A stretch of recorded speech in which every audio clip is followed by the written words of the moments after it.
अर्जुन ने कहा, हे भगवान, हे पुरुषोत्तम, ब्रह्म क्या है, आत्मा क्या है, सकाम कर्म क्या है, यह भौतिक जगत क्या है तथा देवता क्या है, कृपया करके यह सब मुझे बताइए। हे मधुसूदन, यज्ञ का स्वामी कौन है और वो शरीर में कैसे रहता है, और मृत्यु के समय भक्ति में लगे रहने वाले आपको कैसे जान पाते हैं। भगवान ने कहा, अविनाशी और दिव्य जीव ब्रह्म कहलाता है और उसका नित्य स्वभाव अध्यात्म या आत्मा कहलाता है। जीवों के भौतिक शरीर से संबंधित गतिविधि कर्म या सकाम कर्म कहलाती है। हे देहधारियों में श्रेष्ठ, निरंतर परिवर्तनशील यह भौतिक प्रकृति अधिभूत कहलाती है। भगवान का विराट रूप, जिसमें सूर्य तथा चंद्रमा जैसे समस्त देवता सम्मिलित हैं, अधिदेव कहलाते हैं तथा प्रत्येक देहधारी के हृदय में परमात्मा स्वरूप स्थित मैं परमेश्वर कहलाता हूँ। और जीवन के अंत में जो केवल मेरा स्मरण करते हुए शरीर का त्याग करता है, वह तुरंत मेरे स्वभाव को प्राप्त करता है। इसमें रंच मात्र भी संदेह नहीं है।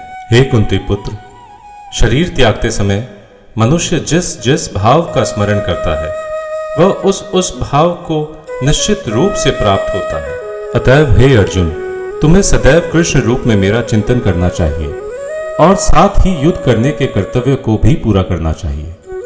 अपने कर्मों को मुझे समर्पित करके तथा अपने मन एवं बुद्धि को मुझ में स्थित करके तुम निश्चित रूप से मुझे प्राप्त कर सकोगे। हे पार्थ, जो व्यक्ति मेरा स्मरण करने में अपना मन निरंतर लगाए रखकर अविचलित भाव से भगवान के रूप में मेरा ध्यान करता है, वह मुझको अवश्य ही प्राप्त होता है। मनुष्य को चाहिए कि परम पुरुष का ध्यान सर्वज्ञ, पुरातन, नियंता, लघुतम से भी लघुतर, प्रत्येक के पालन करता, समस्त भौतिक बुद्धि से परे, अचिंत्य तथा नित्य पुरुष के रूप में करे। वे सूर्य की भांति तेजवान है और इस भौतिक प्रकृति से परे दिव्य रूप है। मृत्यु के समय जो व्यक्ति अपने प्राण को देहों के मध्य स्थिर कर लेता है और योग शक्ति के द्वारा अविचलित मन से पूर्ण भक्ति के साथ परमेश्वर के स्मरण में अपने को लगाता है, वह निश्चित रूप से भगवान को प्राप्त होता है।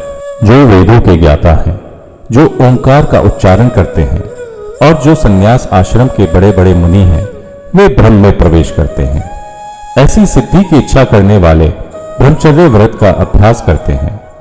अब मैं तुम्हें वह विधि बताऊंगा जिससे कोई भी व्यक्ति मुक्ति लाभ कर सकता है। समस्त इंद्रिय क्रियाओं से विरक्ति को योग की स्थिति कहा जाता है। इंद्रियों के समस्त द्वारों को बंद करके तथा मन को हृदय में और प्राण वायु को सिर पर केंद्रित करके मनुष्य अपने को योग में स्थापित करता है। इस योगाभ्यास में स्थित होकर तथा अक्षरों में पर संयोग यानी ओंकार का उच्चारण करते हुए यदि कोई भगवान का चिंतन करता है और अपने शरीर का त्याग करता है, तो वह निश्चित रूप से आध्यात्मिक लोकों को जाता है। हे अर्जुन, जो अनन्य भाव से निरंतर मेरा स्मरण करता है, उसके लिए मैं सुलभ हूँ, क्योंकि वह मेरी भक्ति में प्रवृत्त रहता है। मुझे प्राप्त करके महापुरुष, जो भक्ति योगी है, कभी भी दुखों से पूर्ण इस अनित्य जगत में नहीं लौटते, क्योंकि उन्हें परम सिद्धि प्राप्त हो चुकी होती है।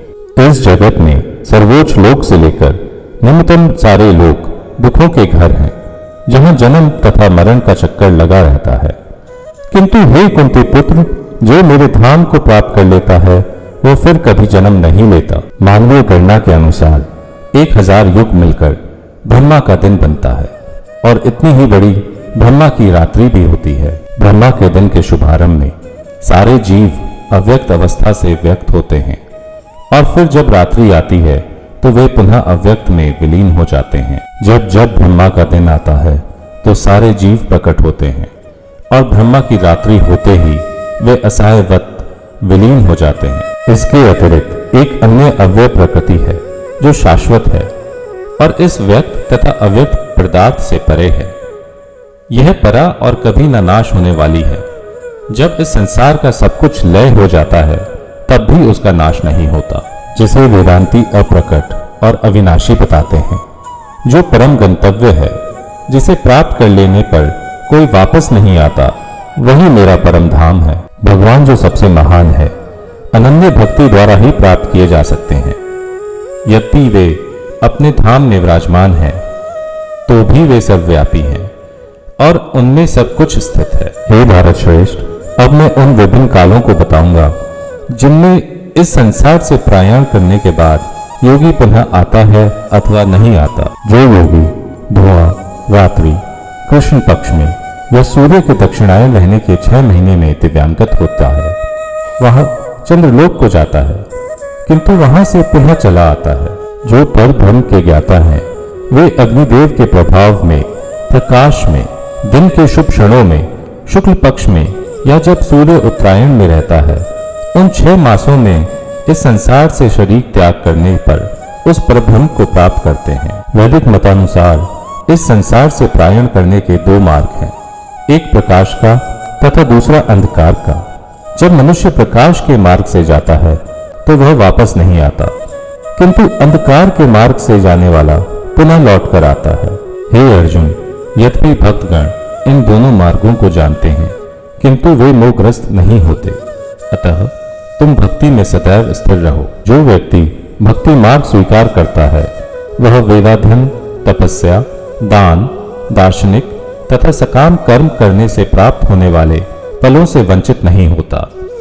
वह मात्र भक्ति संपन्न करके इन समस्त फलों की प्राप्ति करता है और अंत में परम नित्य धाम को प्राप्त होता है।